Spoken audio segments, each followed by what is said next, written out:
नमस्कार, मी श्वेता अंकले आणि आपण पाहत आहात तरुण भारत न्यूज।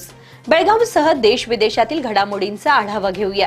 सर्वप्रथम पाहूयात आजच्या महत्त्वाच्या हेडलाईन्स। ड्रग्ज विरोधात देशव्यापी लढा, नशामुक्त युवा विकसित भारत अभियानाचा शुभारंभ। पंतप्रधान मोदींचे तरुणांना व्यसनापासून दूर राहण्याचे आवाहन। शिवमोग्यात डोंगर कोसळला, झोपडी गाडली, 3 वर्षांच्या मुलासह 3घांचा मृत्यू। राकसकोप धरणातून विसर्ग वाढल्याने मार्कंडेय नदीला दुसऱ्यांदा महापूर, भात पिकांसह हजारो एकर शेती पाण्याखाली, शेतकऱ्यांसमोर मोठे संकट। निसर्गरम्य गोडचिनमलकी धबधब्याची मंत्री सतीश जारकीहोळींकडून पाहणी, पाणी प्रवाह आणि पर्यटन व्यवस्थेचा आढावा घेतला, पर्यटकांच्या सुरक्षेसाठी दिल्या महत्त्वाच्या सूचना। मंडोळी ते खादरवाडी रस्ता बनला, मृत्यूचा सापळा, 3 किलोमीटरच्या मार्गावर खड्ड्यांचे साम्राज्य, वारंवार अपघात होऊनही प्रशासन आणि लोकप्रतिनिधींचे दुर्लक्ष। घोटगेरी परिसरातील पाणी उचल प्रकल्पाची मंत्री जारकीहोळींकडून पाहणी, गुणवत्ता आणि वेळेचे पालन करण्याचे अधिकाऱ्यांना आदेश, सिंचन सुविधांना मिळणार बळकटी। ऑटो बाजूला घेण्यास सांगितल्याचा राग, बस वाहकावर भर रस्त्यात जीवघेणा हल्ला, घटना मोबाईल कॅमेऱ्यात कैद। पावसाचा जोरदार तडाखा, शिरसीतील श्रीधरनगरसह अनेक भागात पाणी साचले, नागरिक व वाहन चालकांची गैरसोय। आणि स्वातंत्र्य दिनासाठी प्रशासन सज्ज, प्लास्टिक झेंड्यावर बंदी, जिल्हाधिकारी मोहम्मद रोशन यांचे निर्देश। या होत्या महत्त्वाच्या हेडलाईन्स। आता पाहूया सविस्तर बातम्या।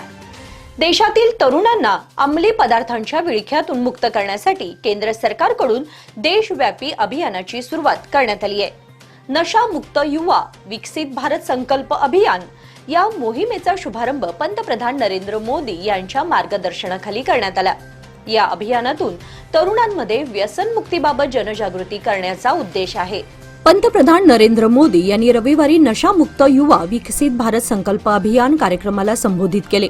देशभरातील 28,000हून अधिक ठिकाणी आयोजित या अभियानात 1 कोटींपेक्षा जास्त तरुण सहभागी होणार आहेत।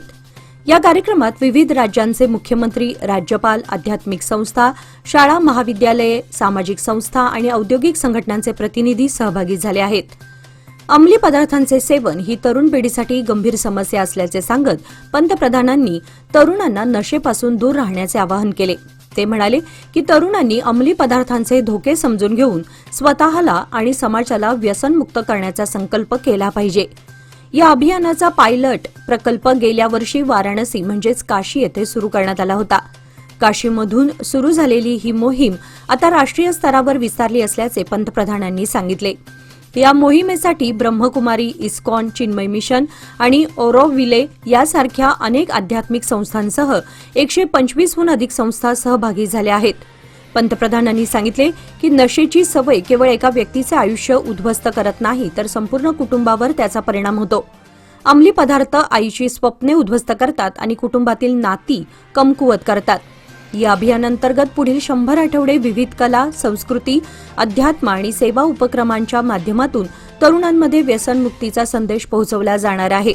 नशामुक्त भारताच्या दिशेने तरुणांचा सहभाग वाढवणे आणि सुरक्षित सक्षम पिढी घडवणे हे या अभियानाचे मुख्य उद्दिष्ट आहे। कर्नाटकातील शिवमोग्गा जिल्ह्यामध्ये मुसळधार पावसामुळे भीषण दुर्घटना घडली आहे। पहाटे झालेल्या भूस्खलनामध्ये एक घर ढिगाऱ्याखाली गाडलं गेलं असून एका 3 वर्षांच्या चिमुकल्यासह एकाच कुटुंबातील 3घांचा दुर्दैवी मृत्यू झालाय। बचाव कार्य अद्याप सुरू असून पाहुयात हा एक सविस्तर अहवाल। शिवमोग्गा जिल्ह्यातील इंदिरानगर परिसरात रविवारी पहाटे सुमारे 2:30 वाजण्याच्या सुमारास मुसळधार पावसामुळे भूस्खलन झाले। डोंगराचा काही भाग थेट एका झोपडीवर कोसळल्याने संपूर्ण घर मातीच्या ढिगाऱ्याखाली गाडले गेले। या दुर्घटनेत कोप्पळ जिल्ह्यातील मल्लिकार्जुन, त्याची पत्नी नागवेणी आणि त्यांचा 3 वर्षांचा मुलगा संतोष यांचा जागीच मृत्यू झाला। घटनेच्या वेळी हे कुटुंब गाढ झोपेत असल्याने त्यांना बाहेर पडण्याची संधीच मिळाली नाही। दरम्यान शेजारील झोपडीत राहणारा एक व्यक्ती गंभीर जखमी झाला असून त्याच्यावर खासगी रुग्णालयात उपचार सुरू आहेत। घटनेची माहिती मिळताच अग्निशमन व आपत्कालीन सेवा विभाग आणि पोलिसांनी तातडीने घटनास्थळी धाव घेत बचाव कार्य सुरू केले. ढिगाऱ्याखालून मृतदेह बाहेर काढण्यात आले असून परिसरात सतर्कतेचा इशारा देण्यात आलाय. मुसळधार पावसामुळे शिवमोगा जिल्ह्यात जनजीवन विस्कळीत झालं असून प्रशासनाने नागरिकांना सुरक्षित ठिकाणी राहण्याचं आवाहन केलंय. बेळगावच्या पश्चिम भागात सुरू असलेल्या मुसळधार पावसामुळे मार्कंडेय नदीने पुन्हा एकदा रौद्र रूप धारण केलंय.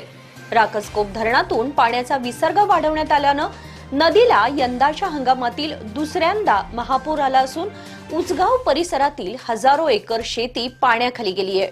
पश्चिम भागात गेल्या काही दिवसांपासून सुरू असलेल्या मुसळधार आणि संततधार पावसामुळे मार्कंडेय नदीच्या पाणी पातळीत मोठी वाढ झाली आहे.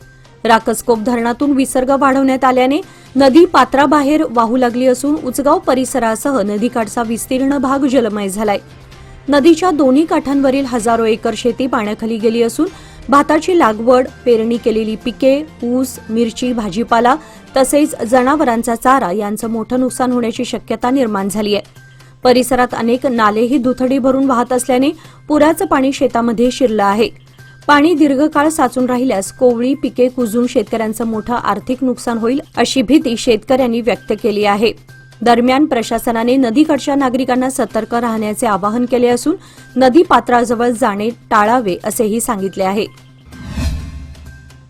बेळगाव जिल्ह्यातील प्रसिद्ध गोडचिनमलकी धबधब्याला सार्वजनिक बांधकाम मंत्री सतीश जारकीहोळी यांनी भेट देऊन पाहणी केली आहे. पावसामुळे वाढलेल्या पाण्याच्या प्रवाहाची आणि परिसरातील परिस्थितीची त्यांनी पाहणी करत पर्यटकांच्या सुरक्षेसाठी आवश्यक उपाययोजना करण्याचे निर्देश त्यांनी अधिकाऱ्यांना दिले. पावसाळ्याच्या पार्श्वभूमीवर गोडचिनमलकी धबधब्याला सतीश जारकीहोळी यांनी भेट दिली.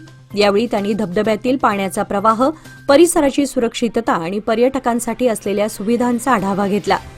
निसर्गरम्य गोडचिनमलकी धबधब्याच्या सौंदर्याचा आनंद घेत त्यांनी पर्यटकांची सुरक्षितता ही सर्वात महत्त्वाची असल्याचे सांगितले.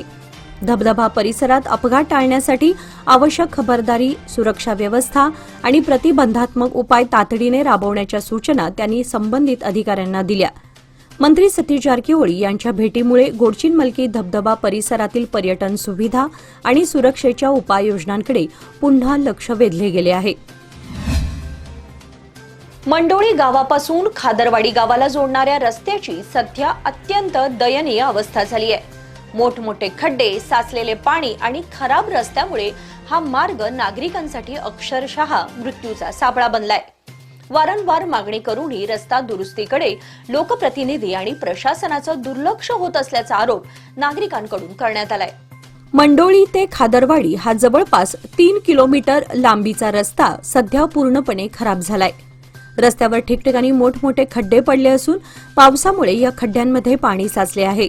त्यामुळे वाहन चालकांना खड्ड्यांचा अंदाज येत नसल्याने दररोज छोटे मोठे अपघात घडत आहेत. या रस्त्याच्या दुरुस्तीसाठी नागरिकांनी अनेक वेळा संबंधित विभागाकडे तसेच लोकप्रतिनिधींकडे मागणी केली. मात्र अद्याप कोणतीही ठोस कारवाई करण्यात आलेली नसल्याने नागरिकांमध्ये संतापाचे वातावरण आहे. नादुरुस्त रस्त्यांमुळे वाहनांचे नुकसान होत असून नागरिकांना शारीरिक आणि मानसिक त्रास सहन करावा लागतो. आता एखादा मोठा अपघात होऊन जीवितहानी झाल्यानंतरच प्रशासनाला जाग येणार का, असा सवाल नागरिकांकडून उपस्थित केला जातोय. तालुक्यात सुरू असलेल्या मुसळधार पावसामुळे अनेक रस्त्यांची अवस्था बिकट झाली आहे. मात्र नागरिकांच्या सुरक्षिततेच्या दृष्टीने तातडीने रस्त्याची दुरुस्ती करणे गरजेचे असल्याची मागणी जोर धरू लागली आहे. बेळगाव जिल्ह्यातील घोडगेरी परिसरामध्ये हिरण्यकेशी नदीतून GRBC कालव्यामध्ये पाणी उचलण्यासाठी सुरू असलेल्या लिफ्ट सिंचन योजनेची पाहणी सार्वजनिक बांधकाम मंत्री सतीश जारकीहोळी यांनी आज रविवारी केली. यावेळी त्यांनी कामाच्या प्रगतीचा आणि गुणवत्तेचा आढावा घेत अधिकाऱ्यांना आवश्यक सूचना दिल्या. घोडगेरी जवळील हिरण्यकेशी नदीवरील GRBC कालवा पाणी उचल लिफ्ट योजनेच्या कामाची मंत्री सतीश जारकीहोळी यांनी प्रत्यक्षस्थळी भेट देऊन पाहणी केली. यावेळी त्यांनी प्रकल्पाची सद्यस्थिती, बांधकामाची गुणवत्ता आणि पाणी पुरवठ्याशी संबंधित तांत्रिक बाबींबाबत अधिकाऱ्यांकडून सविस्तर माहिती घेतली. ही योजना शेतकऱ्यांसाठी महत्त्वाची असल्याने काम कोणत्याही विलंबाशिवाय आणि निर्धारित वेळेत पूर्ण करण्याच्या सूचना त्यांनी अधिकाऱ्यांना दिल्या. यावेळी संबंधित विभागाचे अधिकारी, अभियंते तसेच स्थानिक लोकप्रतिनिधी उपस्थित होते. विजापूर जिल्ह्यातून एक धक्कादायक घटना समोर आली आहे. रस्त्यावर आडवा उभा केलेला ऑटो बाजूला घेण्यास सांगितल्याच्या कारणावरून बस वाहकावर भर रस्त्यात हल्ला करण्यात आलाय. या हल्ल्याचा संपूर्ण प्रकार प्रवाशांच्या मोबाईल कॅमेऱ्यात कैद झाला असून व्हिडिओ सोशल मीडियावर व्हायरल झालाय. विजापूर जिल्ह्यातील आलमेल तालुक्यातील कल्लहळ्ळी गावामध्ये ही घटना घडली आहे. सिंदगीहून मदरीकडे जाणाऱ्या बसचे वाहक मल्लू लमानी यांच्यावर हल्ला करण्यात आल्याचा आरोप आहे. मिळालेल्या माहितीनुसार रस्त्यावर आडवा उभा केलेला ऑटो बाजूला घेण्यास सांगितल्याच्या कारणावरून मागील दिवशी वाद झाला होता. याच वादाचा राग मनात धरून संतोष देवूर आणि त्यांच्या साथीदारांनी बस वाहकावर हल्ला केल्याचं सांगितलं जात आहे. हल्ल्यादरम्यान आरोपींनी वाहकाला बेदम मारहाण केली. गळा पकडून छातीत मार बसल्याने मल्लू लमानी बसमध्येच कोसळल्याचे प्रत्यक्षदर्शींनी सांगितले. या घटनेवेळी बसमधील प्रवाशांनी संपूर्ण प्रकार मोबाईलमध्ये रेकॉर्ड केला. हा व्हिडिओ आता सोशल मीडियावर मोठ्या प्रमाणावर व्हायरल झालाय. दरम्यान हल्ल्याचे चित्रीकरण करणाऱ्या व्यक्तीलाही आरोपींनी मारहाण केल्याचा आरोप करण्यात आलाय. ही घटना आलमेल पोलीस ठाण्याच्या हद्दीत घडली असून पोलिसांकडून या प्रकरणाचा अधिक तपास सुरू आहे. कारवार जिल्ह्यातील शिरसी शहर आणि परिसराला रविवारी सकाळनंतर झालेल्या मुसळधार पावसाने झोडपून काढले. अवघ्या 2 तासांच्या पावसामुळे शहरातील अनेक रस्त्यांवर पाणी साचलं असून गटारातील पाणी रस्त्यावर आल्यानं नागरिक आणि वाहन चालकांना मोठ्या अडचणींचा सामना करावा लागला. शिरसी शहरासह परिसरात रविवारी सकाळनंतर मुसळधार पाऊस झाला. कमी वेळेमध्ये मोठ्या प्रमाणात पाऊस झाल्याने शहरातील रस्ते जलमय झाले होते. श्रीधर नगरसह अनेक भागांमध्ये गटारातील पाणी ओसंडून रस्त्यावर वाहू लागलं. गटारांमध्ये कचरा अडकल्यामुळे पाण्याचा निचरा व्यवस्थित न झाल्याने ही परिस्थिती निर्माण झाली. रस्त्यावर साचलेल्या पाण्यातून वाहन चालकांना मार्ग काढावा लागला. मुसळधार पावसामुळे काही काळ शहरातील रस्ते निर्मनुष्य झाले होते. पावसाळ्यात श्रीधरनगर परिसरातील रस्त्यावर वारंवार पाणी साचत असल्याने कायमस्वरूपी उपाययोजना करण्याची मागणी नागरिकांकडून करण्यात येत आहे. स्वातंत्र्य दिनाच्या पार्श्वभूमीवर बेळगाव जिल्हा प्रशासनाने तयारीला वेग दिलाय. स्वातंत्र्य दिन सोहळ्यामध्ये प्लास्टिकच्या झेंड्यांचा वापर टाळण्याचे निर्देश जिल्हाधिकारी मोहम्मद रोशन यांनी दिले आहेत. तसेच ध्वजारोहणाच्या आचारसंहितेचे काटेकोर पालन करण्याच्या सूचनाही त्यांनी दिल्या आहेत. आगामी स्वातंत्र्य दिन उत्साहात आणि शिस्तबद्ध पद्धतीने साजरा करण्यासाठी जिल्हाधिकारी मोहम्मद रोशन यांनी आवश्यक नियोजन, सुरक्षा व्यवस्था, आसन व्यवस्था आणि शिष्टाचाराचे पालन याबाबत सूचना दिल्या. ते म्हणाले की प्लास्टिकच्या झेंड्याचा वापर होणार नाही याची विशेष काळजी घेण्याचे निर्देश दिले आहेत. तसेच ध्वज आणि ध्वजस्तंभासंबंधीच्या नियमांचे पालन करण्यास सांगितले असून प्रत्येकाने आपली नागरिक जबाबदारी स्वीकारावी असे आवाहन केले आहे.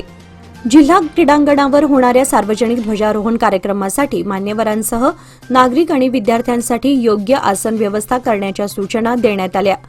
याशिवाय शहरातील प्रमुख चौकांची स्वच्छता, विद्युत रोषणाई, सांस्कृतिक कार्यक्रमांचे नियोजन, वाहतूक व्यवस्था आणि उपस्थितांसाठी आवश्यक सुविधा उपलब्ध करून देण्याचे आदेश दिले असल्याचीही माहिती त्यांनी दिली.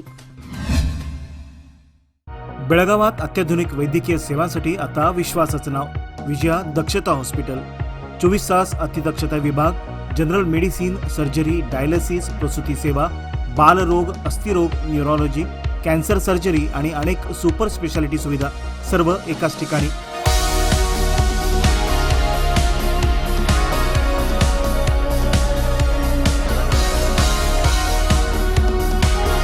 अनुभवी डॉक्टर, आधुनिक तंत्रज्ञान आणि रुग्णांसाठी मनापासून सेवा. सर्व प्रमुख विमा आणि सरकारी योजना स्वीकारल्या जातात.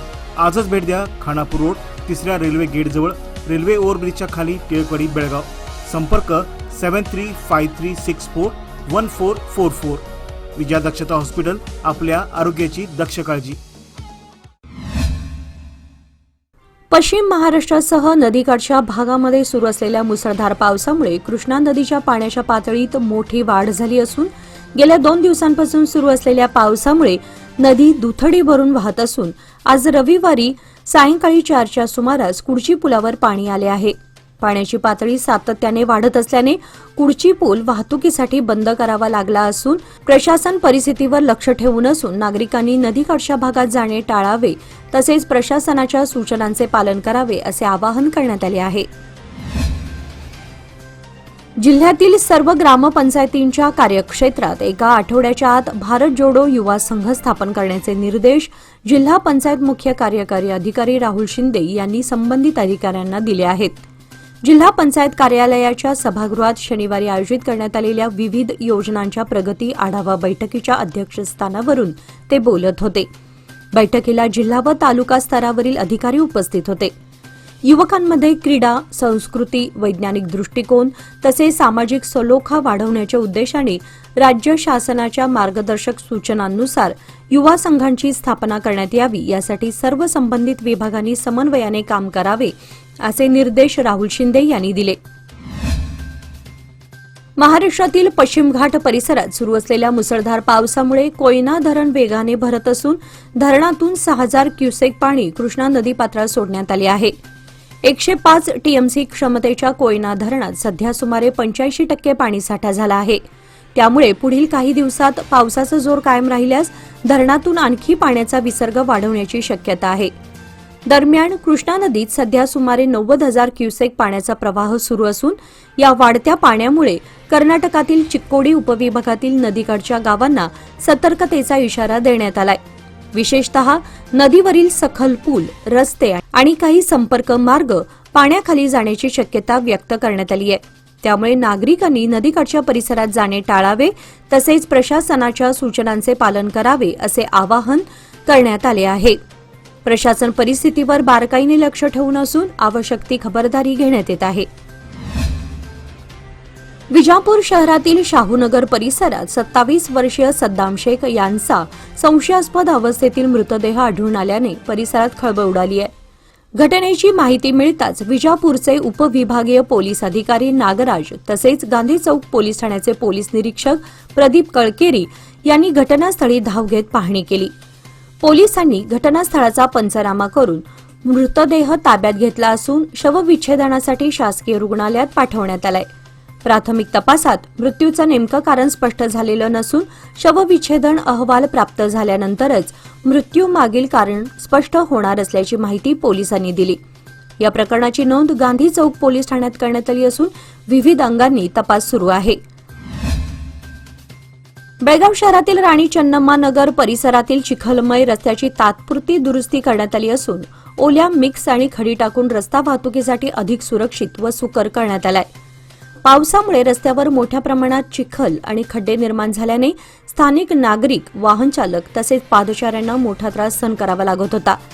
याची दखल घेत संबंधित विभागाने तातडीने रस्त्यावर वेट मिक्स व खडी टाकून तात्पुरती सुधारणा केली. या कामामुळे परिसरातील नागरिकांना काही प्रमाणात दिलासा मिळाला असून वाहतुकीतही सुधारणा झाली आहे. मात्र ही केवळ तात्पुरती व्यवस्था असून रस्त्याचे कायमस्वरूपी डांबरीकरण किंवा कॉन्क्रिटीकरण लवकरात लवकर करण्यात यावे, अशी मागणी स्थानिक नागरिकांनी केली आहे.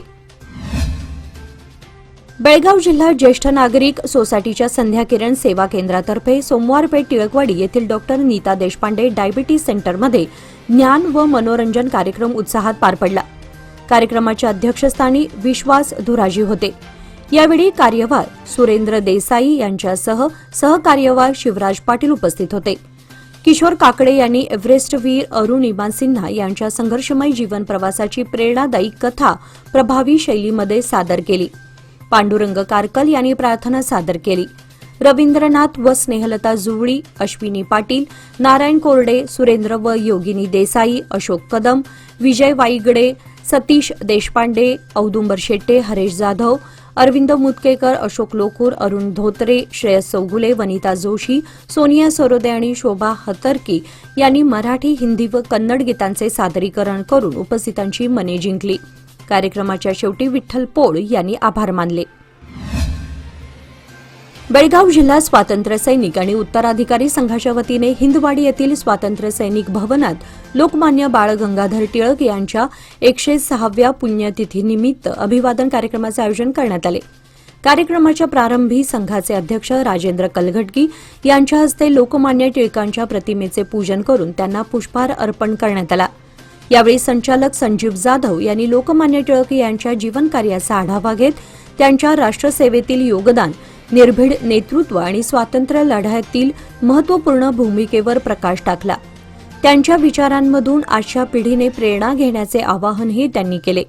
यावेळी संघाचे सचिव विवेकानंद पोटे, संचालक किरण बेकवाड तसेच सभासद बाळप्पा लोहार, विनोद हलगेकर, राजू चौगुले आणि लता चौगुले उपस्थित होते. उपस्थितांनी लोकमान्य टिळकांच्या प्रतिमेस पुष्पांजली अर्पण करून त्यांना विनम्र अभिवादन केले. जळीत रुग्णांसाठी त्वचादान म्हणजे खऱ्या अर्थाने जीवनदान असून मृत्यूनंतरही दुसऱ्याला नवजीवन देण्याची संधी प्रत्येकाला मिळू शकते, असे प्रतिपादन केएलई रोटरी स्किन बँकेचे संचालक व प्लास्टिक सर्जन डॉ. राजेश पवार यांनी केले. जायंट्स ग्रुप ऑफ बेळगाव मेनच्या वतीने आयोजित त्वचादान गरज, महत्व आणि जनजागृती या व्याख्यानात ते बोलत होते. डॉ. पवार यांनी भारतातील अवयवदान आणि त्वचादानाबाबत जनजागृतीची गरज अधोरेखित करताना सांगितले की देशात अवयवदानाचे प्रमाण अत्यंत कमी आहे. मृत्यूनंतर 6 तासांच्या आत त्वचादान करता येते. शरीर विद्रूप होत नाही आणि धार्मिक विधींनाही कोणताही अडथळा येत नाही, असे त्यांनी स्पष्ट केले. कार्यक्रमात त्वचादानाबाबतचे गैरसमज दूर करून अधिकाधिक नागरिकांनी या मानवतावादी कार्यात सहभागी व्हावे, असे आवाहन करण्यात आले. व्यवसाय वाढवायचा असो वा कुटुंबाची गरज भागवायची, सादर आहे लोकमान्य गोल्ड लोन. माफक प्रक्रिया शुल्क आणि कमीत कमी कागदपत्रांसह तात्काळ मंजुरी. लोकमान्य गोल्ड लोन प्रत्येक कुटुंबासाठी, प्रत्येक व्यवसायासाठी. अधिक माहितीसाठी आमच्या नजीकच्या शाखेला भेट द्या किंवा कॉल करा 180021245050. नियम व अटी लागू. बिजगर्णी येथे बेळगुंदी विभागीय माध्यमिक शालेय क्रीडा स्पर्धांचे उद्घाटन बाळू देसूरकर यांच्या हस्ते झाले. यावेळी त्यांनी ग्रामीण भागातील खेळाडूंना योग्य मार्गदर्शन, सातत्यपूर्ण सराव आणि आवश्यक सुविधा मिळाल्यास ते राष्ट्रीय स्तरावर चमकू शकतात, असे सांगितले. तसेच ग्रामीण पश्चिम विभागात सुसज्ज क्रीडांगणे उभारण्यासाठी सर्वतोपरी सहकार्य करण्याचे आश्वासन दिले. 4 दिवस चालणाऱ्या या स्पर्धांमध्ये 17 माध्यमिक शाळांचा सहभाग असून उद्घाटन सोहळा उत्साहात पार पडला. यावेळी दीपप्रज्वलन, क्रीडा ज्योती स्वागत, ध्वजवंदन, खेळाडूंची शपथ तसेच क्रीडा साहित्य व ट्रॉफी पूजन, क्रीडा शिक्षकांना ब्लेझर वितरण आणि मान्यवरांचा सत्कार करण्यात आला. कोप्पळ, कर्नाटक येथील सीबीएस कल्याण मंडप येथे दिनांक 26 जुलै रोजी आयोजित करण्यात आलेल्या दुसऱ्या ओपन इंटरनॅशनल कराटे चॅम्पियनशिप स्पर्धेत होसूर गावच्या लेकीने आंतरराष्ट्रीय स्तरावर चंदगड तालुक्याचे नाव उज्ज्वल केले आहे. वडगाव, बेळगाव येथील भारती बुडोकॉन कराटे अँड स्पोर्ट्स अकॅडमीच्या विद्यार्थ्यांनी यामध्ये उत्कृष्ट कामगिरी करत अनेक पदके पटकावली. यामध्ये होसूरची सिद्धी विष्णू पाटील हिने कटा प्रकारात द्वितीय क्रमांक पटकावत चमकदार यश संपादन केले. या प्रतिष्ठित आंतरराष्ट्रीय स्पर्धेत अकॅडमीचे 20 विद्यार्थी सहभागी झाले होते. कठीण स्पर्धेतही विद्यार्थ्यांनी आपल्या कौशल्याच्या जोरावर कटा व कुमिटे या दोन्ही प्रकारात उल्लेखनीय यश संपादन केले. लोकमान्य बाळ गंगाधर टिळक यांच्या पुण्यतिथीनिमित्त भारतीय जनता पक्षाचे नेते किरण जाधव यांच्या नेतृत्वाखाली शनिवारी टिळक चौक येथे अभिवादन कार्यक्रम झाला. यावेळी लोकमान्य टिळक यांच्या प्रतिमेला पुष्पहार अर्पण करून विनम्र अभिवादन करण्यात आले. यावेळी किरण जाधव यांनी लोकमान्य टिळक यांच्या राष्ट्रनिर्मितीतील योगदानाचा गौरव केला. स्वराज्य हा माझा जन्मसिद्ध हक्क आहे आणि तो मी मिळवणारच, हा त्यांचा संदेश आजही राष्ट्रप्रेम, स्वाभिमान आणि देशसेवेची प्रेरणा देणारा असल्याचे त्यांनी सांगितले. कार्यक्रमास भाजप नेते राजन जाधव, टिळक चौक रिक्षा संघटनेचे पदाधिकारी व पक्षाचे कार्यकर्ते उपस्थित होते. हिंडलगा येथील मतदान यंत्र गोदामाची जिल्हाधिकारी मोहम्मद रोशन यांनी पहाटे पाहणी केली. मतदान यंत्रे, व्हीव्हीपॅट, सुरक्षा, सीसीटीव्ही आणि अग्निसुरक्षा व स्वच्छतेचा आढावा घेत त्यांनी निवडणूक आयोगाच्या मार्गदर्शक तत्वांनुसार सर्व प्रक्रिया काटेकोरपणे राबवण्याच्या सूचना अधिकाऱ्यांना दिल्या. हिंडलगा येथील गणपती मंदिराजवळ शनिवारी रात्री विजेचा धक्का लागून एका दुग्धोत्पादक म्हशीचा जागीच मृत्यू झाला. या घटनेमध्ये पशुपालक लक्ष्मण भातकांडे यांचे सुमारे 1.5 लाख रुपयांचे आर्थिक नुकसान झाले असून परिसरात हळहळ व्यक्त होत आहे. मिळालेल्या माहितीनुसार भातकांडे यांच्या मालकीची म्हैस मंदिर परिसरात असताना अचानक विद्युत प्रवाहाच्या संपर्कात आली. तीव्र विजेच्या धक्क्यामुळे म्हशीचा घटनास्थळीच मृत्यू झाला. घटनेची माहिती मिळताच नागरिकांनी घटनास्थळी धाव घेतली. या प्रकारानंतर वीज वाहिनीत बिघाड, विद्युत गळती किंवा अन्य तांत्रिक कारणामुळे हा अपघात घडला का याची सखोल चौकशी करण्याची मागणी करण्यात आली आहे.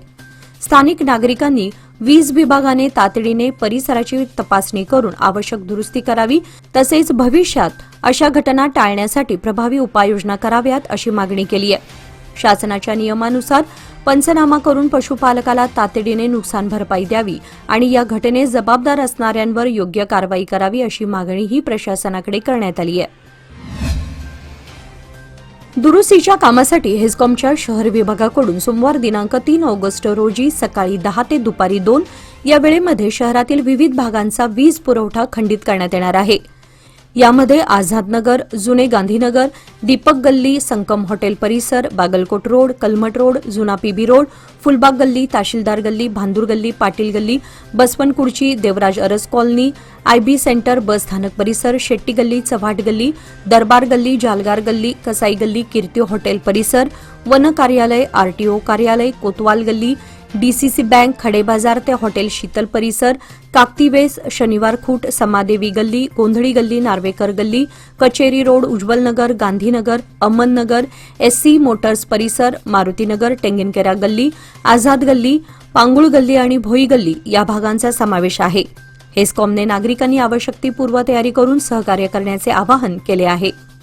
याचबरोबर आजच्या बातमीपत्रामध्ये वेळ झाली आहे आता इथेच थांबण्याची. ताज्या बातम्या आणि घडामोडींसाठी पाहत रहा तरुण भारत न्यूज चॅनल.